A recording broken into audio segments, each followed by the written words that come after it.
Eh bien, rebonjour. Fallait-il faire cette rencontre? A priori, c'est une rencontre parfaitement improbable, parce que un certain nombre de principes qui guident les uns et les autres sont différents, parce qu'il y a des démarches différentes, des attitudes différentes par rapport aux événements. Et je dirais que c'est d'autant plus intéressant qu'il y ait eu cette rencontre que justement, il n'y avait aucune raison qu'elle ait lieu. Aucune. Et elle a lieu pour une raison fondamentale, c'est que ce pays a besoin de retrouver l'esprit critique.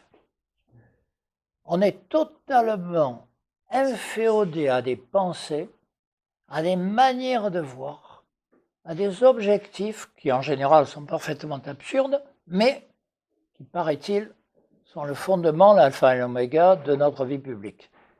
Et c'est pour ça qu'il fallait se rencontrer, parce que, a priori, il n'y avait aucune raison que ça ait lieu. L'esprit critique, je crois que c'est l'élément essentiel de la rénovation de la vie publique dans ce pays. Tout a été fait, tout, depuis des années, pour nous expliquer que nous étions incapables de penser. Nous sommes devenus des abrutis officiels. Le fait que ce soit officiel est pire qu'on soit abruti, ça on avait l'habitude. Mais c'est comme ça, on n'a plus le droit de penser. Et donc, il y a des obligations, des machins et des trucs. Donc, que nous ne soyons pas d'accord, c'est pas grave. L'essentiel, c'est qu'on ait le droit d'en parler.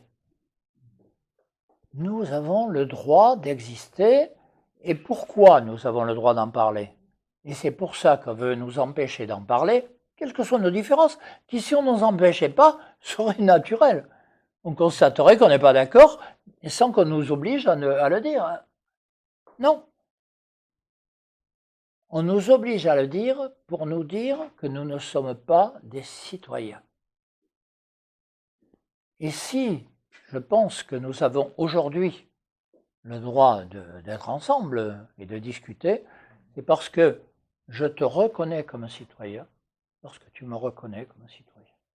Après, on est d'accord ou pas d'accord, mais on se reconnaît comme un citoyen, c'est-à-dire comme membre d'un corps politique global dont nous sommes tous membres, qui s'appelle le peuple et qui est souverain. La souveraineté. Voilà. Et c'est ça le fond du problème. La souveraineté, c'est la reconnaissance que nous sommes tous citoyens et que tous citoyens, nous participons à la recherche de cette citoyenneté pour reconstruire l'intérêt général. Voilà. Tout a été fait pour qu'on nous empêche d'être citoyens, de reconnaître l'intérêt général, de nous soumettre, et quelque part, dans le fait que nous fassions une rencontre complètement improbable, et a priori pas naturelle, c'est justement un geste de liberté. Merci bien. Si tu coupais, ça serait pas mal. C'est pas si improbable que ça.